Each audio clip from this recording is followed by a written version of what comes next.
پیارے ناظرین کرام، السلام علیکم ورحمۃ اللہ وبرکاتہ۔ کافی دنوں کی مصروفیت کے بعد میں آپ حضرات کے سامنے حاضر خدمت ہوا ہوں۔ امید ہے کہ آپ حضرات ہمیں دعاؤں سے ضرور نوازیں گے۔ تو میں آپ کے سامنے ایک ایسی پیاری ایک صحابی کی روایت میں سامنے لے کر حاضر خدمت ہوا ہوں کہ جسے سن کر آپ کا ایمان تازہ ہو جائے گا، اور وہ بھی اہل بیت کے تعلق سے۔ اہل بیت کے بارے میں لوگ طرح طرح کی باتیں کیا کرتے ہیں، تو دراصل اہل بیت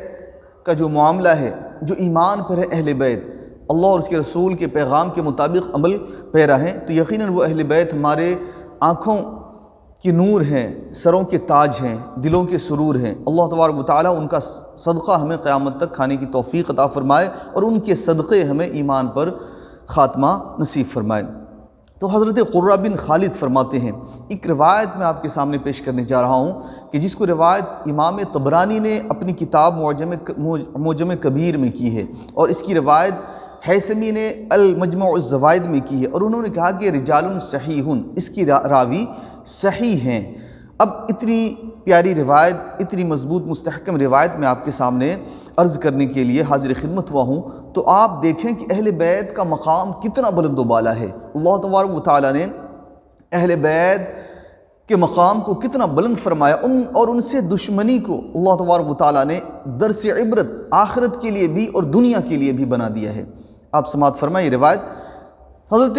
قرہ بن خالد فرماتے ہیں کہ میں نے سنا کہ حضرت ابو رجاء عطاردی رضی اللہ تعالیٰ عنہ فرما رہے تھے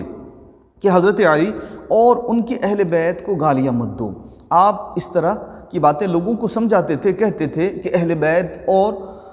حضرت علی رضی اللہ تعالیٰ عنہ کو گالیاں مت دو، اور یہ اس وقت کہہ رہے تھے کہ جب امام علی مقام کربلا کے میدان میں شہید ہو چکے تھے، اور یزید کی حکومت ختم تو ہو گئی تھی، لیکن بنو امیہ جو یزید کے خاندان کی حکومت تھی وہ اس وقت بھی باقی تھی، اور کھلے عام ممبر پر خطبہ کے وقت معاذ اللہ صدبار معاذ اللہ حضرت علی رضی اللہ تعالیٰ عنہ اور اہل بیت کو گالیاں دی جاتی تھی۔ ایسا ماحول تھا، حکومت کی سرپرستی میں یہ سب ہو رہا تھا، حکومت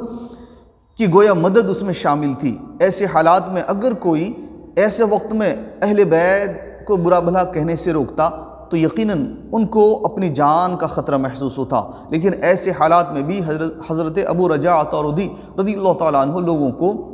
منع فرماتے کہ اہل بیت کو گالیاں مت دو، اہل بیت کو گالیاں مت دو۔ ایک دن وہ فرما رہے تھے کہ میں ایسا ہی کہہ رہا تھا کہ ایک پڑوسی تھا میرا، وہ فرما رہے تھے کہ میرا ایک پڑوسی تھا، وہ کہنے لگا کہ کیا تم نہیں دیکھتے کہ معاذ اللہ حسین ابن علی کو اللہ تبارک و تعالیٰ نے قتل کر دیا، اور انہوں نے فاسق کا بھی لفظ جوڑا امام علی مقام یعنی امام حسین کے نام کے ساتھ۔ تو جو ہی اس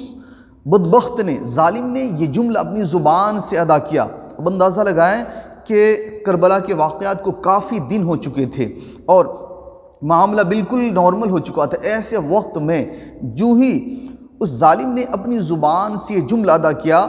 حضرت امام حسین کے تعلق سے، جبکہ ان کو منع کیا جا رہا تھا، لوگوں کو منع کیا جا رہا تھا اہل بیت کے خلاف مت بولو، تو حضرت رجاء عطاردی رضی اللہ تعالیٰ عنہ بیان فرماتے ہیں کہ اسی وقت آسمان سے 2 ستارے نمودار ہوئے۔ اللہ اکبر، کانپ جائیں، خوف زدہ ہو جائیں، اپنے ایمان کو سلامت رکھ لیں۔ فرماتے ہیں کہ اسی وقت آسمان سے 2 ستارے نمودار ہوئے، اور دونوں ستارے اس بدبخت کی آنکھوں میں پیوست ہو گئے۔ جو ہی چند لمحوں کے بعد